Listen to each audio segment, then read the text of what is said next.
what can ail thee, knight at arms, alone and palely loitering? The sedge has withered from the lake, and no birds sing. Oh, what can ail thee, knight at arms, so haggard and so woe begone? The squirrel's granary is full, and the harvest's done.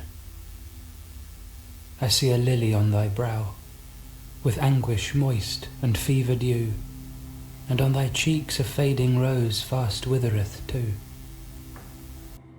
John Keats is a useful case study for us because he so often and so explicitly deals with the matter of literary influence in his texts.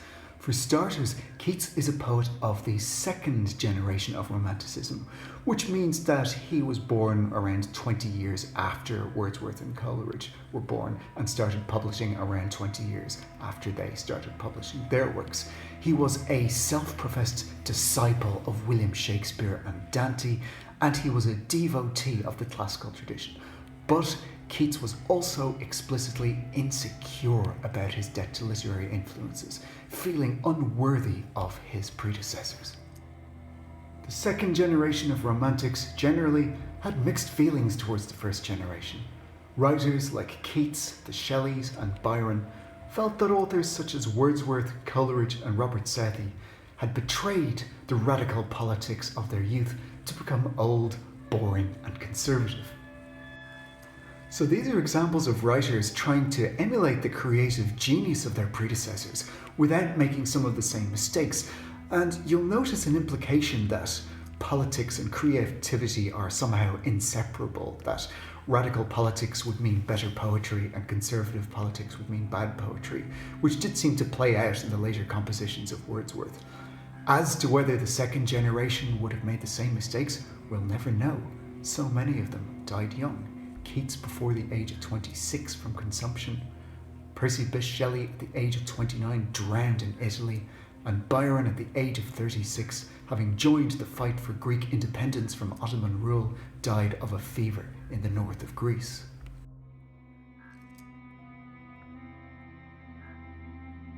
Keats adopted Shakespeare as a model, not just in relation to particular texts, but with a view to his entire career.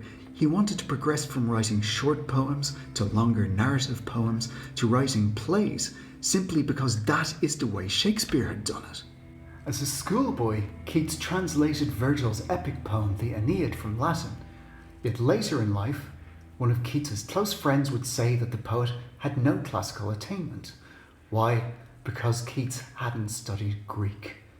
This absence would plague Keats for his entire literary career. He felt that he wasn't sufficiently educated to take on the classical world, but he loved it. And many reviewers called attention to the fact that Keats hadn't been to a university.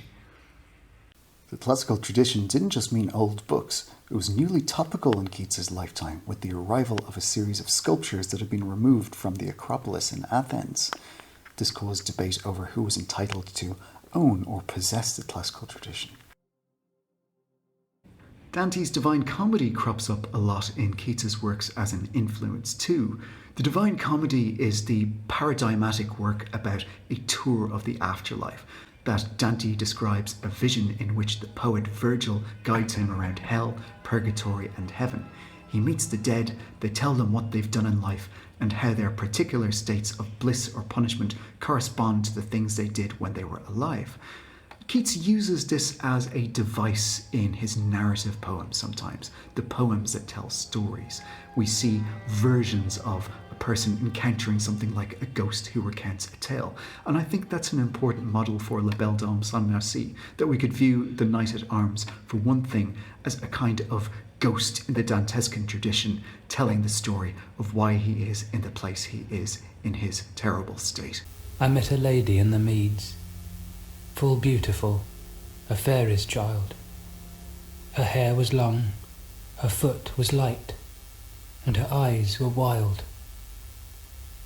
I made a garland for her head, and bracelets too, and fragrant zone. She looked at me as she did love, and made sweet moan. And then the influence of John Milton's Paradise Lost, which takes several forms. It occurs in blank verse, which of course William Wordsworth adopts in a lot of his poetry. There is the model of the brooding, eloquent and self-absorbed Satan, who has much in common with Romantic authors' treatments of their own reflections. And then there is the fact that the Romantic authors would look at this epic poem about the war in heaven and the fall of humanity after the temptation in the Garden of Eden, and they wanted to emulate that by writing texts of similar importance about great philosophical or religious matters. But none of them could ever do it. They couldn't rise to Milton's example, and lots of them felt very obviously intimidated by the example of their precursors. Keats may not have tried to write a Gothic novel, but when he sent one of his narrative poems to a friend in manuscript, he said with his letter, "You see what fine Mother Radcliffe names I have," referring to the names he had given his characters. But think of that phrase, Mother Radcliffe. How much more significant a term could you use for the influence of another writer?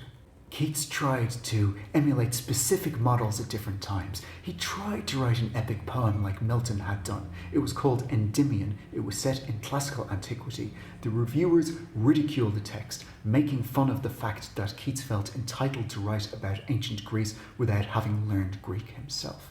Later times, he tried to write plays. Wordsworth and Coleridge had also tried to write plays, and none of them could do it. They could not live up to the examples set by John Milton and William Shakespeare, and it haunted them. Keats's La Belle Dame sans Merci is awash with literary influences, including Spenser and Dante, but the most significant factor, I think, is that no more than 3 weeks before he composed the ballad, Keats had met Coleridge walking on Hampstead Heath near London, and the older poet had harangued him.